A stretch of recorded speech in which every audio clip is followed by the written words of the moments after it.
Assalamualaikum warahmatullahi wabarakatuh. Perkenalkan, nama saya Adinda Zaruturiskia dengan NPM 1006011119095, kelas analisis data eksplorasi D.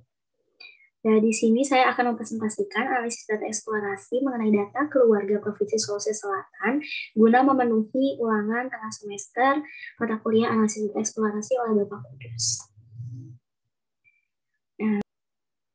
Pertama-tama kita peroleh histogram. Dari histogram ini kita dapat mengetahui rata-ratanya dan simpangan baku dari data yang kita teliti. Nah, dengan populasi data sebanyak 3030, kita memperoleh rata-rata sebesar 730,59 dengan simpangan baku sebesar 860,016. Dari histogram itu sendiri, kita juga bisa melihat apakah terdapat bimodus pada data atau tidak. Dikarenakan pada histogram hanya ada satu puncak, maka dapat kita katakan bahwa dalam data keluarga Provinsi Sulawesi Selatan tidak terdapat bimodus. Selanjutnya, kita lakukan pemulusan kernel. Pemulusan kernel itu sendiri kita lakukan agar mendapatkan suatu kurva yang mulus. Karena semakin mulus kurva yang kita dapat, maka semakin besar bias penduga dan semakin kecil ragam data. Nah, oleh karena itu, setelah melakukan pemulusan kernel, dapat dilihat bahwa dari kurva dapat dilihat bahwa kurva berbentuk modus yang tunggal dengan berekor panjang ke kanan. Selanjutnya, ada diagram dahan daun. Diagram dahan daun saya peroleh dari software SPSS. Nah, dikarenakan data yang saya teliti cukup banyak dan cukup bernilai data yang besar-besar seperti 1000, 2000, maka dahan ini mempresentasikan ratusan dan daun mempresentasikan puluhan. Contohnya pada dahan 1 maka 100-an dan daun 0 maka 0 puluhan, dan setiap satu digit angka daun itu mempresentasikan 7 data keluarga. Contohnya pada dahan yang 1 dan daun yang 0, maka di sini kan di daun ada satu digit angka 0, maka dapat saya katakan bahwa ada sekitar 7 data dengan nilai value 100, antara 100 sampai 109. Selanjutnya ada kita tampilkan box plot. Box plot ini berfungsi untuk melihat apakah adanya pencilan atau tidak. Nah, bisa dilihat dari box plot yang kita peroleh dari software SPSS bahwa ada sekitar 5 data pencilan yang dideteksi, bahwa ada data pencilan ke 2850, data ke 2951, data ke 2948, data ke 2957, dan data ke 2992. Selanjutnya, data pencilan tersebut dapat kita buktikan dengan tabel yang telah saya cantumkan. Nah, bahwa memang ada sekitar 5 data yang merupakan data pencilan. Dengan data pencilan terbesar ialah berada pada data ke 2850 dengan nilai value sebesar 19.350. Selanjutnya, pada saat selanjutnya akan saya tunjukkan perhitungan SKUNES, perhitungan kurtosis, perhitungan trip-mean, perhitungan MAD atau median absolute deviation, lalu Kiki plot, lalu jenis mean difference, lalu Winsorized mean, dan terakhir uji Kolmogorov-Smirnov. Untuk perhitungan SKUNES, perhitungan SKUNES sendiri kita pakai untuk pengujian kenormalitasan suatu data. Maka dengan itu kita memerlukan hipotesis. Hipotesis yang saya pakai ialah H0 data berdistribusi normal dan H1 data tidak berdistribusi normal. Dengan taraf nyata yang saya pakai ialah sebesar 5% atau 0,05. Statistik uji dapat kita peroleh melalui rasio antara statistik SKUNES dan standar error SKUNES. Nah, dapat kita lihat ya dari output yang kita peroleh dari software SPSS, kita mendapatkan nilai statistik skewness sebesar 9,565 dan standar error skewness sebesar 0,044. Maka kita dapat memperoleh nilai statistik uji yakni sebesar 217,384. Setelah mendapatkan statistik uji, kita tentunya memerlukan kriteria uji. Karena kita menggunakan taraf nyata sebesar 5%, maka kita menggunakan kriteria uji yakni terima H0 apabila statistik uji berada pada negatif 1,96 dan positif 1,96. Nah, dari statistik uji yang kita dapat, bisa kita lihat bahwa ternyata statistik ujinya lebih besar dari 1,96, maka H0 ditolak. Maka dapat kita simpulkan bahwa data keluarga Provinsi Sulawesi Selatan tidak berdistribusi normal. Nah, dari perhitungan skewness juga kita bisa tahu apa sih bentuk kemiringan yang dibentuk dari data. Nah, karena nilai skewness bersifat positif atau 217,836 itu bersifat positif, maka data akan membentuk kemiringan yang positif atau kemiringan ke kanan. Nah, hal ini juga dapat kita buktikan pada histogram dan dahan daun yang sebelumnya telah saya bahas, bahwa memang data membentuk kemiringan ke kanan atau kemiringan positif. Selanjutnya, perhitungan kurtosis.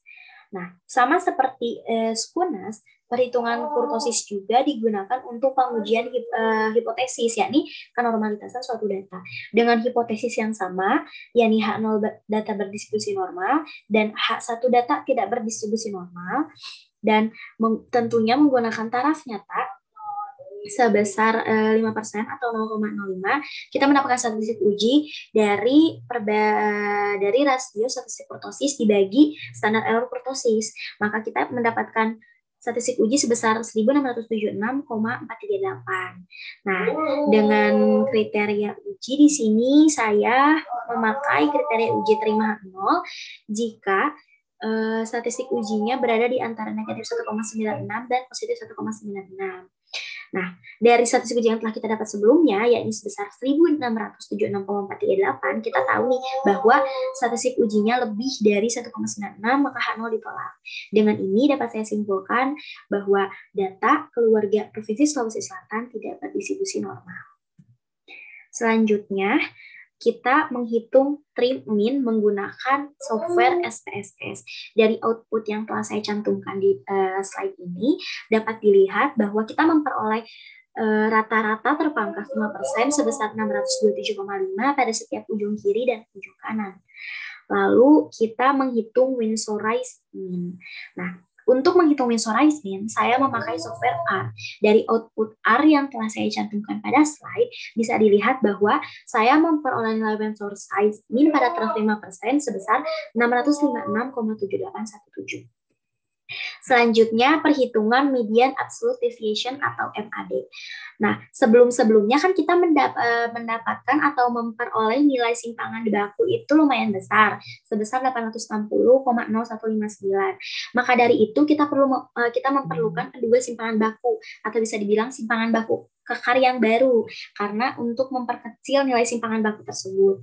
Maka dari itu, untuk memperoleh nilai penduga simpangan baku, kita memerlukan nilai MAD. Nah, nilai MAD sendiri dari output kita bisa dilihat bahwa kita memperoleh nilai MAD sebesar 239. Maka untuk memperoleh nilai simpangan baku kekar, kita mengalikan nilai MAD dengan nilai simpangan baku sebelumnya. Maka diperolehlah nilai simpangan baku kekar yakni sebesar 354,3414. Nah, dari sini dapat kita ketahui kan bahwa ada perbedaan antara nilai simpangan baku sebelumnya dan nilai simpangan baku kekar, dan umumnya nilai simpangan baku kekar lebih kecil dibanding nilai simpangan baku sebelumnya. Lalu ada perhitungan jenis mean difference. Nah, jenis mean difference ini kita mempresentasikan bahwa kehomogenan suatu data yang kita teliti.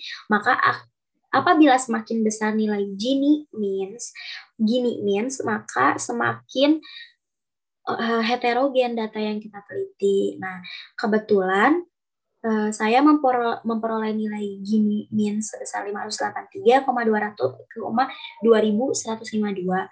Maka nilai Gini yang saya peroleh ialah besar. Maka dapat saya simpulkan bahwa data yang saya teliti, yakni data keluarga Provinsi Sulawesi Selatan itu bersifat heterogen atau memiliki data yang heterogen yang berbeda-beda. Selanjutnya ada Kiki plot di sini. Ada dua Kiki plot. Untuk Kiki plot yang kiri, yakni normal Kiki plot of Sulsel, dia itu bisa kita lihat ya, dia bisa mempresentasikan kenormalitasan suatu data.